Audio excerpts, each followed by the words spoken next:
Okay, I know that we're already in the second week of January, and this is my first podcast episode of the new year, but I still wanted to say it. Happy New Year. I truly cannot believe how fast time is moving and that we're already in 2026 and stepping into season 2 of this podcast.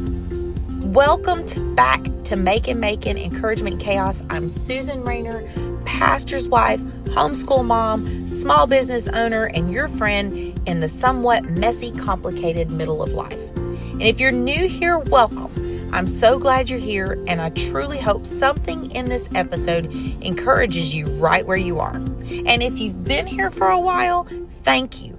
It means more than you know that you've stuck with me. Now, let me get this out of the way because you're probably going to hear some racket in the background, some things going on. And yes, I'm in an odd predicament because I had to drop my kids off at karate and I'm running short on time. So I told them, I said, you got to give me a few minutes. Let me record my podcast while I am sitting in the car. So there's lots of noise going on around me from the traffic outside and things like that. So I hope that you can ignore that and really pay attention to what's being said today. So with that being said, let me start by saying that this year came in with a bang for our family. And not the fun kind. It literally was a mess. What was meant to be a quiet, restful holiday break turned into one of the most chaotic stretches that we've had in a really long time. It started the Sunday before Christmas when one child got sick. And at first, we thought it might be just a dairy issue because my daughter has an intolerance to cow's milk. And if she has too much of it, it makes her sick at her stomach. And so we thought with all the holiday treats and things like that were going, it seemed pretty reasonable that that was what was happening. But by Tuesday, our youngest went down really hard. And we later found out several kids were dealing with the same issue in our church, and one tested positive for flu A. So from there, we knew what was going on, but it felt like a bunch of dominoes just stacked and falling over. It was a mess. Christmas became Lysol, tissues, prayers, and watching my youngest, who is normally full of energy, lie completely still. And that was really hard for me. It's scary. And if you're a mom, then you understand. That part hurts. Watching your child struggle when you can't fix it, that's really hard. And just when both of the kids would start feeling a little bit better, it would hit all over again. And Christmas morning, I thought for sure that it would liven my little one up because he had been doing the little thing of counting down to Christmas and he was so excited to be able to open his presents. But literally, he could not even keep his head up to open one gift. He reminds me that he opened 2, but he didn't even act like he opened 2. So I just remember the one and feeling terrible because he was just so sick. My daughter was able to do the things that she needed to, but it was still rough on both of them. And so in taking care of them, I thought by the time that Christmas was over and we were moving into the weekend and they were starting to get, my daughter was starting to get better first, but my youngest, he was just still down and it was just bad. And I thought, okay, I'm doing good. I'm going to make it through this untouched. I'm going to be okay. I was real careful. I was real cautious. I did all the things, taking the herbal medicines and making sure that I was keeping myself healthy. But I wasn't sleeping really well because obviously I was staying up a lot with my little one, checking on him, making sure he was okay, checking in on my daughter, making sure she was all right. And by that weekend, I was coughing, running a low-grade fever, and struggling to breathe. And when I say struggling to breathe, I'm not kidding. I felt like I was on the edge of pneumonia. And when you're sick and your kids are sick, there is no pause button. You still want to take care of them even when your body is begging you to stop. But thankfully, my husband stayed healthy. I don't know how he did it, but he stayed healthy and he stepped in where I physically couldn't. And I truly don't know what I would have done without him during that stretch of sickness. So by the time the kids started improving, I was in the worst of it. And I was forced to do something that, if you've listened to any of my podcasts, then you know I don't do it well. And that is rest. I actually had to practice what I've been preaching. I rested. I literally let things go. I accepted the help that I could get. I allowed my house to look like a bomb had gone off or a tornado had ran through. Even with my husband helping, it still looked this way because, let's be honest, no one does things exactly like you do. Yes, we fuss, we gripe, we complain, want people to do things for us, but then they don't do it the way we do it, and then we go back behind them and do it again. So, I mean, am I the only one? But I was determined to get better. So Christmas with the extended family was postponed because we quarantined ourselves to protect others. I didn't want to get anybody else sick. And by New Year's Eve, I was finally well enough to sit with our church family during our fellowship, but I was still just so worn out and so tired from being so sick and still coughing.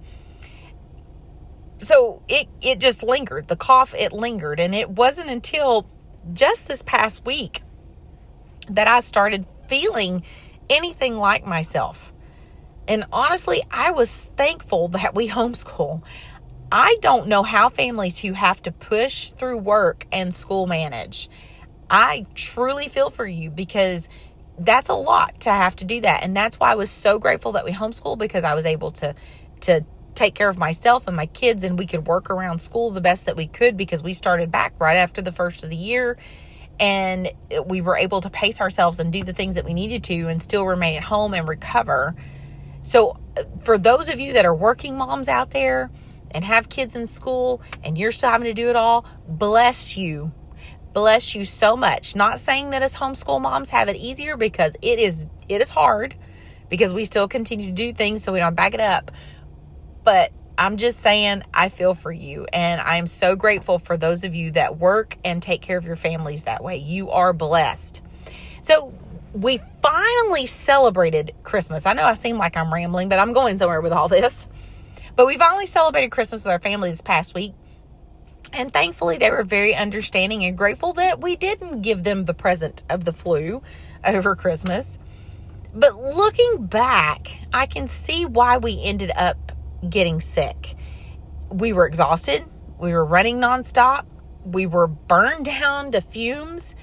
And I had even let go of some simple rhythms, like our daily elderberry routine. We take a teaspoon every night before we go to bed. And I had kind of just stopped doing that, even though I was still promoting it, trying to get people to take it and do it because it needed to be done. But we were just so busy, it would just pass through and I'd forget. But anyways, the question remains, would it have prevented everything? It's a possibility it wouldn't have because of everything going on. But it did remind me that rest, margin, and care do matter. Now, like I said, I know this all seems a little scattered, but that's because life has literally been scattered lately. And if you've noticed, if you follow me online on social media, I've been a lot quieter, and it's not because I've disappeared. We are still here, and we're still moving, and we are still continuing with life, but this season has required me to step back and slow down. Back in October, God began dealing with me while I was reading the book of Haggai. And at first I thought it might just be for me, or it could be for our church that we pastor. But as time went on, he started peeling back the layers. Our cottage bakery, Makin Sweet Farms, was just getting off the ground, and it required a lot of time, focus, and energy. And before I realized it, it was taking more of me than anything else. And while I do believe that God understands seasons of work, I never want to place more emphasis on my desires than on His. So when I started the bakery, it was for one specific reason, and that was to be a light. I wanted to reach people, to love people well. I needed to be able to step out of my four walls and connect with others.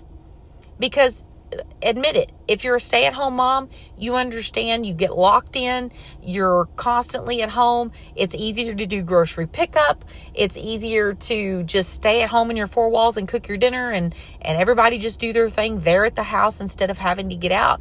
And so you lose a little bit of that connection with the people in your community. And I didn't want that. I wanted to be able to get out and do more and to reach people and connect in another way. So the way that I felt like I could do that was through food. And we all know that food is some people's love language.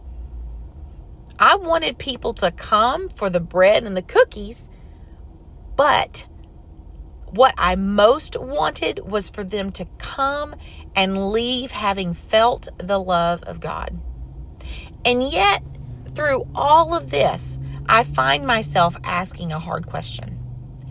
Am I building God's kingdom, or am I slowly getting comfortable building my own?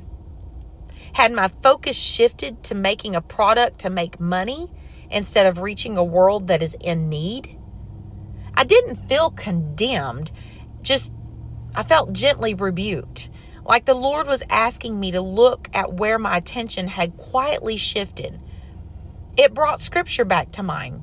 Jesus' words about going into the highways and the byways and compelling them to come in, and His command to go into all the world and preach the gospel. It wasn't heavy or harsh. It was just a quiet reminder that we are to reach the lost at any cost. And as I prayed, I asked the Lord to help me redirect my focus. And when I did this, 2 words settled into my spirit. And it was kingdom-minded. Not comfort-minded. Not survival-minded. Kingdom-minded. And that phrase has followed me ever since. And as I've been reflecting on all of this, I've realized something God has been quietly dealing with me about for months. How easy it is, especially in busy seasons, to start rebuilding our own lives while unintentionally putting His work on pause. That realization is what led me back to the book of Haggai. And in our next episode, I want to unpack what the Lord has been showing me there. So as we step into this new year and into season 2, woohoo! I want to leave you with this encouragement. If things feel messy right now, it doesn't mean you've missed God. If you're tired, it doesn't mean you've failed. And if God is gently redirecting your focus, it isn't condemnation. It's His mercy, inviting you back to what matters the most. Invitation to refocus, invitation to rebuild, invitation to seek His kingdom first. So if this episode has encouraged you, I'd love for you to share it with a friend. Leave a review or even follow along wherever you are listening. You can find more encouragement on the blog at makinmacon.com. All this will be in the show notes. You can find it there, or sign up for our Stay Rooted weekly email for a little midweek encouragement. I love to send those emails out, and I love it when you guys email me back and tell me how much it has blessed your life. Most of all, right now, I want you to remember that I am always praying for you, even if I don't know who you are. God bless.